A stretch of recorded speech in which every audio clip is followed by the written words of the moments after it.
Hi, welcome to another Cold Fusion video. Imagine building a living organism from individual cells.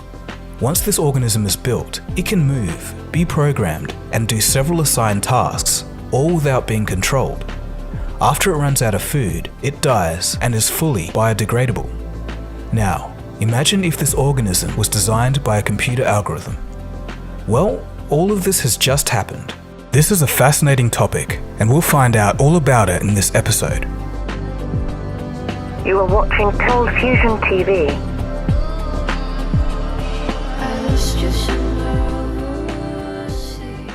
So this breakthrough follows the recent trend of biological engineering that we've covered on this channel. In previous Cold Fusion episodes, we've seen biological robots successfully defeat cancers of the blood. Using the body's own immune system to fight cancer is called immunotherapy, and CAR-T is the most promising form of this approach. The reason people are so excited about this is because it produced incredible results in patients where all other treatments failed to work, and stem cells that were injected directly into the brain to restore movement and make the wheelchair-bound walk again. These stem cells then triggered the damaged areas of the brain to repair themselves. Within days, patients could move limbs again and begin to speak properly when they couldn't previously. Those people who saw those episodes were completely blown away, but this latest breakthrough is different. This time, the breakthrough by a team of scientists at the University of Vermont was to create something completely new. It is the world's first living machine designed from the ground up. Joshua Bongard, a computer scientist and robotics expert who co-led the study, sums it all up. What they've created is, quote, neither a traditional robot nor a known species of animal. It's a new class of artifact, a living, programmable organism. So what's going on here? The researchers repurposed living cells scraped from frog embryos and assembled them into entirely new life forms. The original stem cells came from an African clawed frog known by the Latin name Xenopus laevus, but these living robots don't resemble any living creature. After being harvested, the stem cells were then separated into single cells and left to incubate. The cells were cut and joined together under a microscope. The resulting assembly of living cells has been dubbed a XENOBOT, and they're tiny, at just 0.04 inches or 1 millimeter wide. These robots can move independently and collectively and survive for weeks at a time. They could potentially be used to transport medicines inside a patient's body, as well as other uses, and don't worry, we'll get to all of this later on in the episode. But the thing about this that amazed me the most was how it was all designed. The new creatures were designed by a supercomputer at the University of Vermont, and then assembled and tested by biologists at Tufts University. Here's how it worked. The Deep Green supercomputer cluster at the University of Vermont ran for months at a time. This computer was custom designed, allowing for cutting-edge AI research. 4 miles east of UVM Central Campus, now home to the university's new supercomputer, dubbed Deep Green. Intended for research into machine learning and artificial intelligence. The machine, said to be among the 100 most powerful in the nation, It's about 800 to 1,000 normal laptops. one of Deep Green's graphic processing units, removed for demonstration, was impressive enough. We have 10 of these across the entire cluster. It's almost 500,000 processing cores. Deep Green exceeds petaflop speed, 1,000 million calculations per second. With its wide-ranging applications, It is a very big deal. This will allow us to be fairly competitive with much larger universities and allow us to do research that we could not have been able to do. It used an evolutionary algorithm to create thousands of candidate designs for the new life forms. The scientists determined a desired task. In this case, the task was movement. So, the algorithm would create designs intended to produce the outcome of movement. Within its software, the computer would assemble a few hundred simulated heart and skin cells into different body forms. The behavior of these cells was governed by constraints and parameters. For example, the maximum muscle power of a frog heart cell. With these parameters as its guide, the algorithm iterated the life form designs. The more successful simulated organisms were allowed to reproduce inside the algorithm, while the failed designs were thrown away.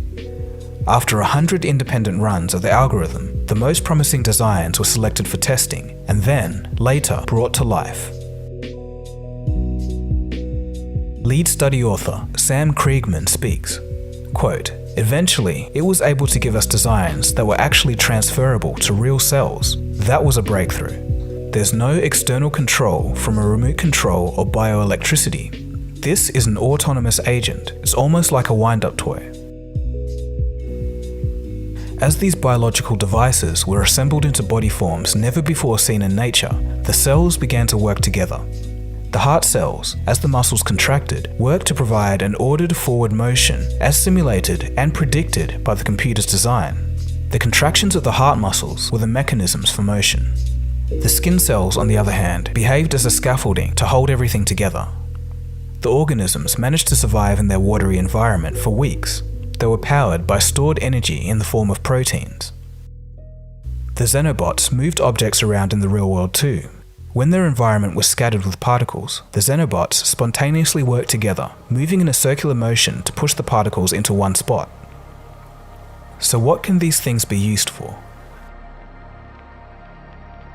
Michael Levin, co-leader of the study and director of the Center of Regenerative and Developmental Biology, speaks, quote, "We can imagine many useful applications of these living robots, like searching out nasty compounds or radioactive contamination, gathering microplastics in the oceans, traveling in arteries to scrape out plaque."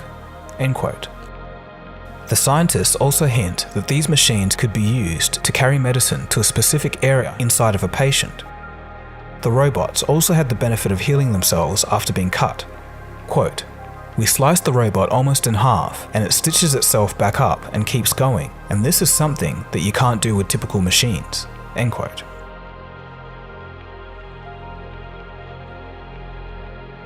So this is quite significant because today, many technologies are made from metals, concrete or plastic, and while these are great for our needs, they can also create ecological and human health problems, like the growing problem of plastic pollution in the ocean and the toxicity of many synthetic materials in electronics. But according to the scientists, quote, "These xenobots are fully biodegradable. When they're done with their job after 7 days, they're just dead skin cells." End quote. So with all of this in mind, people are obviously going to be split on this issue. Blurring the lines between robots and living organisms are popular subjects in science fiction.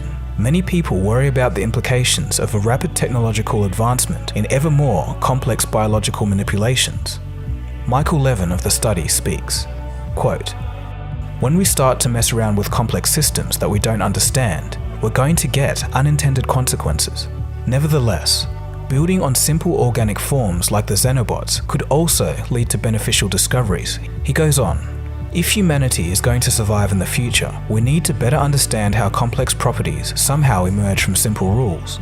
A first step towards doing that is to explore, how do living systems decide what an overall behavior should be, and how do we manipulate the species to get the behaviors we want?"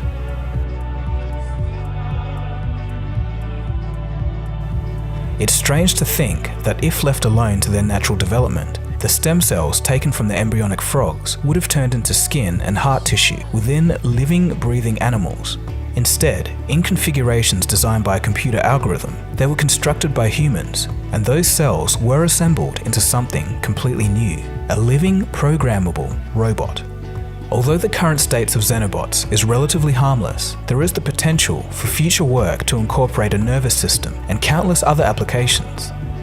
As this field of research grows, regulations and ethics guidelines will need to be seriously considered.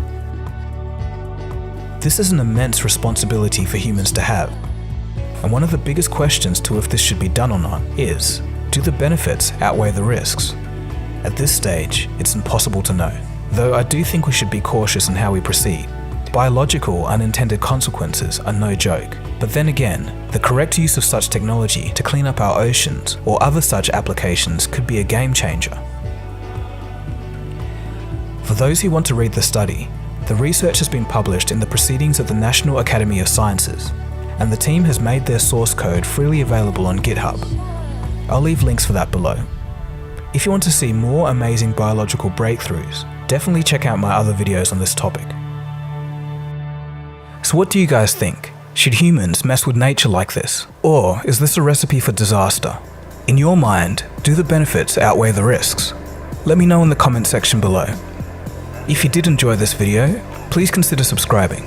And if you are a subscriber but haven't checked out my book New Thinking yet, it's been rated the 9th best technology history book of all time. So it's definitely worth a read to put our current world into perspective. Anyway, this has been Dagogo and you've been watching Cold Fusion, and I'll catch you again soon for the next video. Cheers guys. Have a good one. Cold Fusion.